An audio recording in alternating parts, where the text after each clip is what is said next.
Queridos hermanos, Dios les bendiga, un gusto poderles saludar. Hoy vamos a seguir adelante con nuestro estudio, ¿verdad? Que hemos estado llevando semanalmente. Llevamos nuestro estudio verso a verso en el capítulo 15 de Primera de los Corintios. Y bueno, hoy vamos a exponer precisamente de los versos 39 al 44, pero quiero decirles que ya el apóstol Pablo de los versos 35 al 38, pues él hablaba precisamente de la vida que surge de la muerte. Y él hacía una analogía de la semilla que de alguna planta brotaba, ¿verdad? Y la comparaba directamente con el cuerpo terrenal del hombre. Ahora, Pablo en esta ocasión, ya en los versos 39 al 48, bueno, se mueve a una segunda analogía para hablar de distintos tipos de cuerpo dentro de los seres vivos, refiriéndose a la sustancia física de todas las criaturas vivas. Y bueno, y él va a dar algunos ejemplos de esto. Así que bueno, nuestro estudio el día de hoy lleva por título La diversidad de cuerpos, basado en lo que ya dijimos en los versos 39 al 44. Dice el verso 39 de Primera a los Corintios en el capítulo número 15: no toda carne es la misma carne, sino que una carne es de los hombres, otra carne es de las bestias, otra es de los peces y otra la de las aves. Ahora, tenemos que decir aquí que es muy obvio, ¿verdad? Mencionar que fisiológicamente cada especie difiere considerablemente de otras en cuestión de su constitución ósea y física, ¿sí? Y de las demás especies. Lógicamente que cada especie tiene una constitución totalmente diferente a otra, porque hay que entenderlo de esta manera. La constitución ósea del ser humano es muy distinta, o la carne del ser humano, como aquí el apóstol Pablo lo menciona, es diferente a la del ganado, a la de las aves, a la de los peces, ¿verdad? Y esto habla de la diversidad de seres vivos que hay dentro de la misma creación de Dios. Por ello es que debemos de considerar que toda la diversidad de cuerpos que existen en toda la creación, bueno, pues definitivamente la otorga Dios como Él ha querido. De ahí que el verso 39, si volvemos a leer, dice: no toda la carne es la misma carne, sino que una carne es de los hombres, otra carne es de las bestias, otra carne es de los peces, otra es la de las aves. Esto quiere decir, ¿qué cosa? ¿Y qué es lo que quiso decir Pablo en esta segunda analogía? Bueno, debemos entender que hay una continuidad respecto a lo que dice el verso 38 correspondiente al verso 39, donde dice así: pero Dios le da el cuerpo como Él quiso, y a cada semilla su propio cuerpo. Y entonces aquí podemos ver claramente que hay una diversidad. Si nos pudiéramos a ver toda la diversidad que existe en el reino vegetal, bueno, hay una infinidad de semillas por todos lados, ¿verdad? Y que esta misma variedad es igualmente conformada a través de los seres humanos, porque hay infinidad de razas dentro de los seres humanos, dentro de los peces, dentro de las aves y dentro de todos los animales.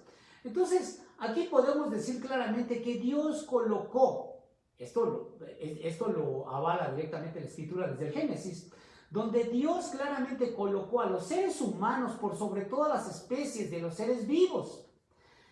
Y si esto es así, entonces significa que Dios podrá poner al ser humano un cuerpo transformador después de que muera.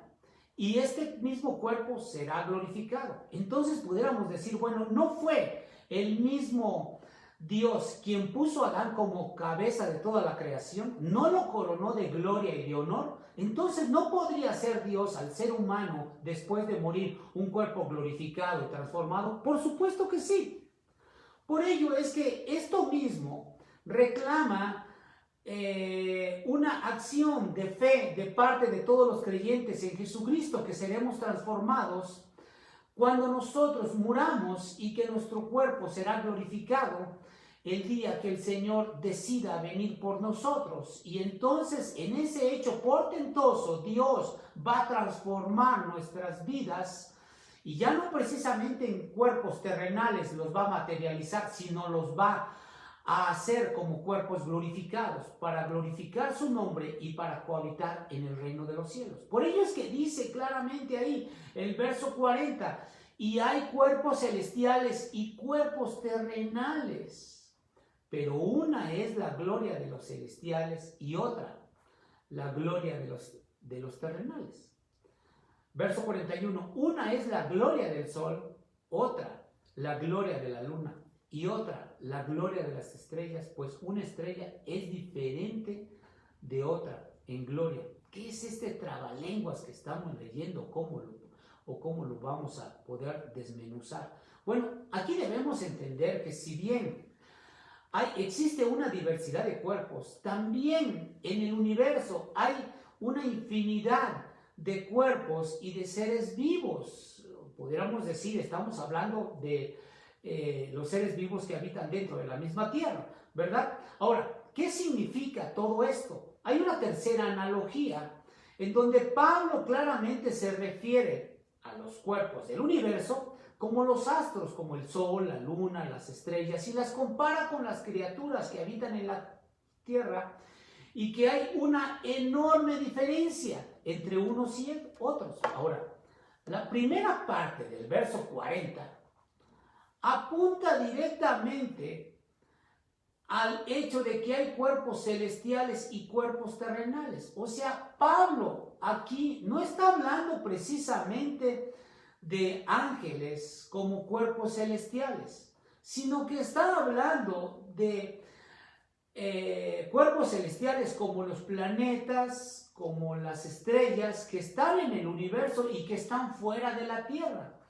Y entonces podemos ver un contraste aquí en la magnitud de tamaño de los cuerpos celestiales con el tamaño minúsculo de las cosas que hay dentro de la misma Tierra.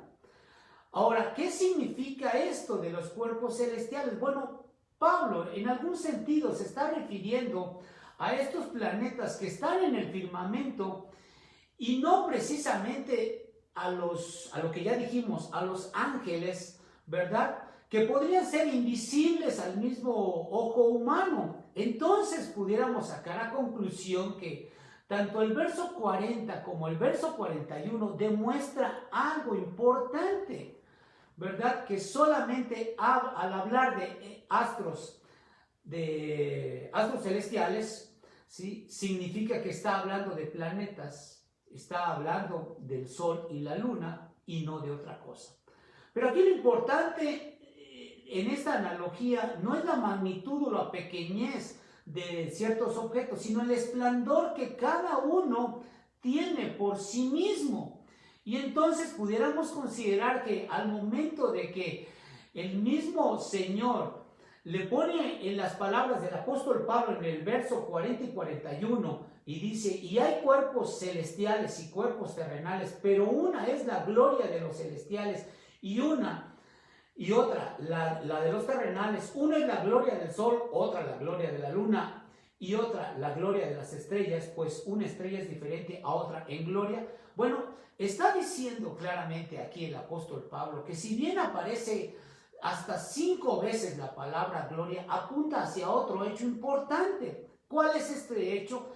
Que ahora la gloria de los cuerpos celestiales, o sea, los planetas, es diferente a la gloria de los cuerpos terrenales. Entonces pudiéramos considerar que hay una diversidad de cuerpos que tienen una propia majestad en sí, intrínsecamente. Entonces pudiéramos considerar que hasta el día de hoy nos podemos seguir maravillando de las brillantez, de la hermosura de las luminarias celestiales como el sol, la luna, las estrellas, y también podemos maravillarnos de la majestad y de la hermosura que hay en los paisajes, en los parajes que hay dentro de la misma tierra y que son únicos y que a veces quisiéramos tener alguna fotografía de ellos mismos y al momento de verlos nos quedamos totalmente perplejos de lo bellos que son, y cada uno no le pide nada de hermosura a otro paraje o a otro lugar, ¿verdad? Entonces aquí podemos ver claramente que de forma similar en lo intenso del sol, bueno, no le piden nada a la luz que puede reflejar la luna, ¿verdad? Y que cada planeta, como cada estrella, es distinto en cuestión de brillantez y tamaño. Y ninguno de estos, de todo lo que existe en el universo, como todo lo que existe dentro de la Tierra, carece de significado. Todo tiene un porqué y todo tiene un significado para Dios, que desgraciadamente hasta el día de hoy a veces no entendemos la correspondencia que puede haber entre unas cosas y otras, pero Dios lo ha creado en su infinita sabiduría para que nosotros hasta el día de hoy podamos seguirnos maravillando de su majestuosa creación. Entonces Dios creó en algún sentido, con varios grados de grandeza, ¿verdad?, a todos los seres celestiales, ¿sí?, que existen, y que también Él dio también como creación a los seres terrenales que existen dentro de la misma tierra. Entonces podemos ver claramente aquí que Dios ha utilizado, y a cada cosa que el día de hoy pudiéramos tener por ver, por vista o en nuestras propias manos, bueno, pues aquí podemos decir claramente que toda la creación de Dios, bueno, ha existido por algo, y que así como Dios le da majestad a cada uno de los planetas y le da majestad a cada uno de los parajes y momentos bellos que tenemos dentro de la tierra y las cosas que existen como creación, bueno, con todo esto hacemos otra vez la misma pregunta: ¿qué no podrá Dios darnos la gloria de poder tener un cuerpo glorificado el día que nos vayamos directamente de este mundo? Por supuesto que sí, y aún más lo hará con aquellos que verdaderamente hemos sido escogidos por Dios, y que Dios mismo está procurando su bienestar en esta tierra para que cada uno de nosotros hasta el día de hoy podamos sentir el gozo de saber que algún día vendrá por nosotros. Esto nos lleva a considerar claramente algunas acciones que Dios tiene y va a hacer por nosotros. Por ello es que pudiéramos decir que la diversidad de cuerpos, ¿verdad?, va a traer también resurrección. Dice el verso 42 al 44.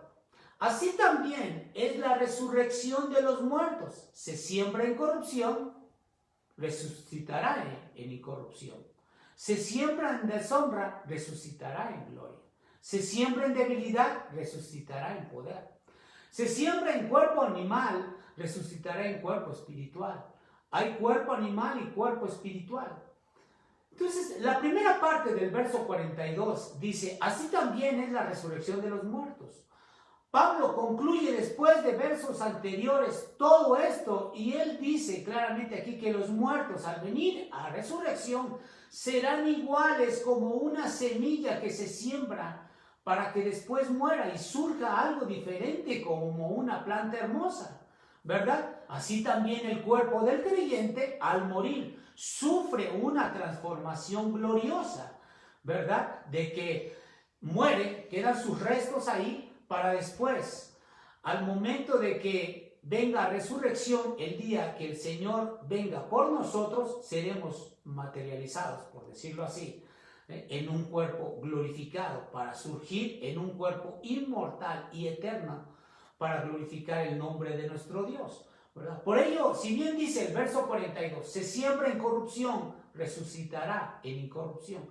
Esto significa, ¿qué cosa? Que Dios es el único quien determina la forma futura de cada semilla. O sea que Dios dará un cuerpo diferente al hombre terrenal después de resucitar, para habitar en el mismo cielo, donde el cuerpo de carne corrupto de todo hombre no podrá habitar ni vivir en el cielo.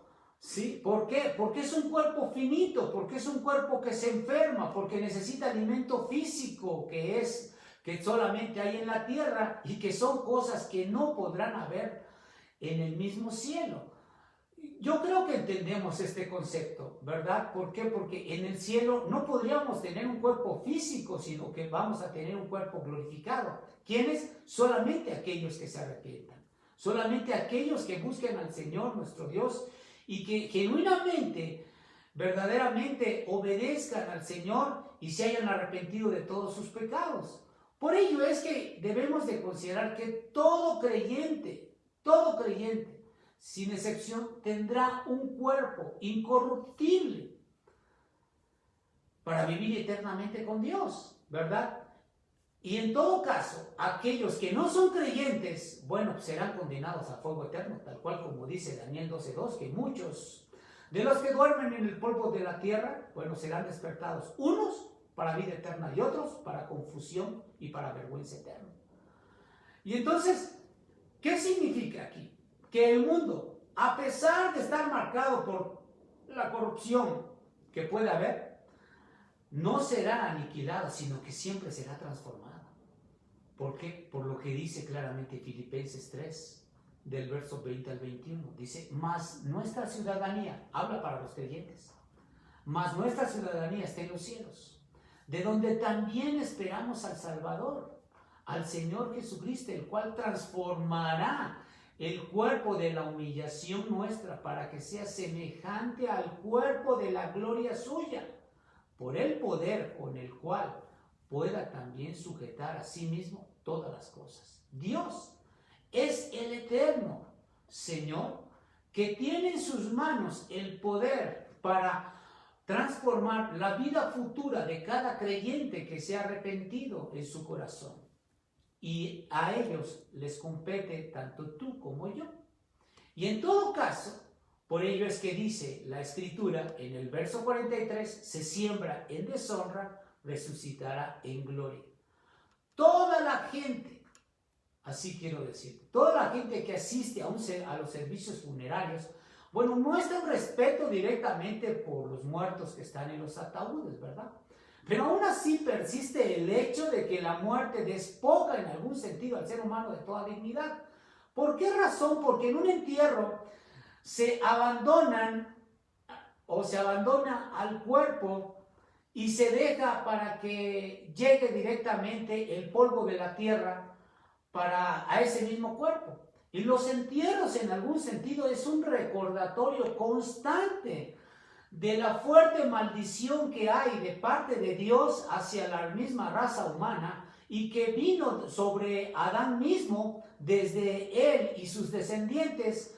¿Por qué? Como dice claramente Génesis en el capítulo 3, verso 19, comerás del pan hasta que vuelvas a la tierra, porque de ella fuiste tomado, pues polvo eres y al polvo volverás. Esto habla precisamente de que hay una condenación eterna para todos los seres que hayan nacido en este planeta y que en algún sentido solo van a ser transformados para resurrección de vida nueva y para alcanzar el reino de los cielos aquellos que se arrepientan en su corazón y conozcan a la persona de Jesucristo. Ahora, ¿qué podemos decir aquí? Cuando Jesucristo vino a resurrección, estaba conquistando la muerte para vivir eternamente y para que también nosotros podamos alcanzar esta misma eternidad.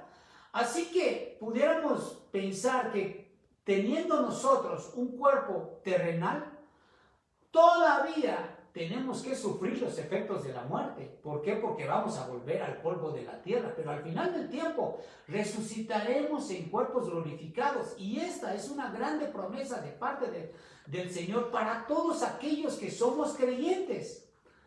Entonces, de modo que la resurrección de los muertos es similar en algún sentido a una semilla que se desintegra para dar vida a una nueva planta. Pero notemos claramente que en la acción de sembrar, el entierro de una semilla precede a la muerte. Y en el caso de los seres humanos, la muerte precede al entierro. ¿Qué quiere decir Pablo con esto de sembrar? ¿Verdad?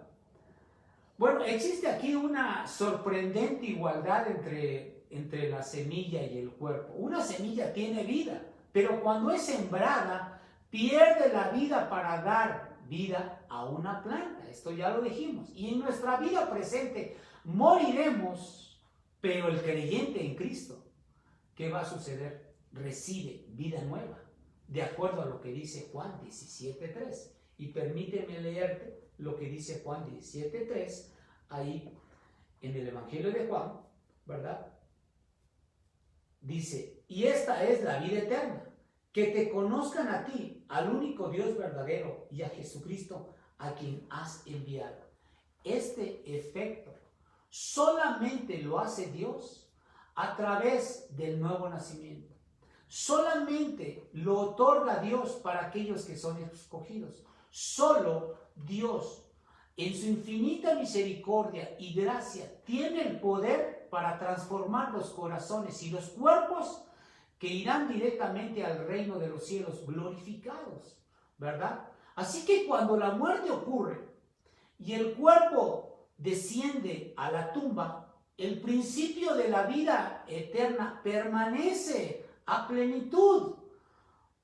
Y esto es inamovible para todas las personas. En todo caso, si nosotros retenemos la correlación que existe entre la semilla y el cuerpo, pudiéramos afirmar que el entierro o el enterrar es en el sembrar, es una figura en anticipación a la vida futura que vendrá en un tiempo de la resurrección, ¿verdad? Para todos los cuerpos glorificados que hayan recibido a Jesucristo en su corazón.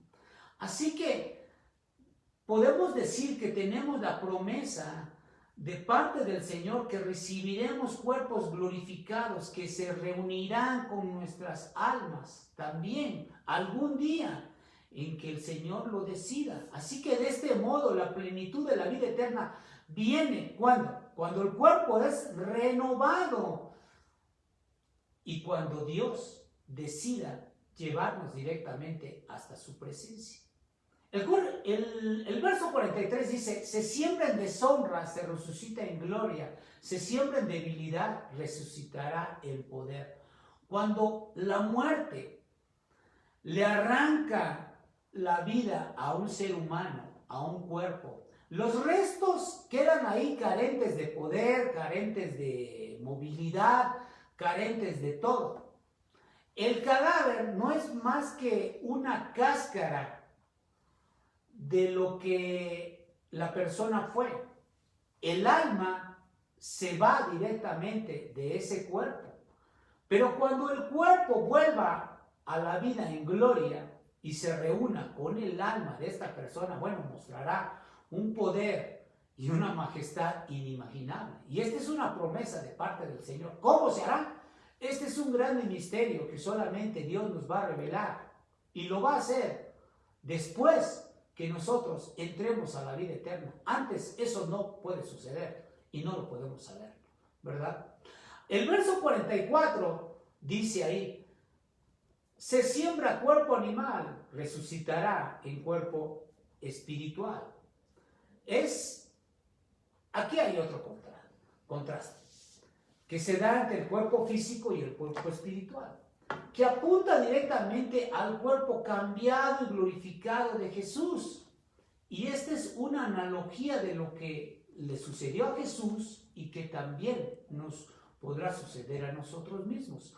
Mientras Jesús estaba en la tierra, Jesús estuvo sujeto al tiempo y al espacio. Y en verdad realizó milagros y hasta inclusive caminó encima del mar. Pero su cuerpo físico estaba sujeto a la debilidad humana. Necesitaba comer, necesitaba beber, necesitaba dormir, inclusive se abusó verbalmente y de forma física de él.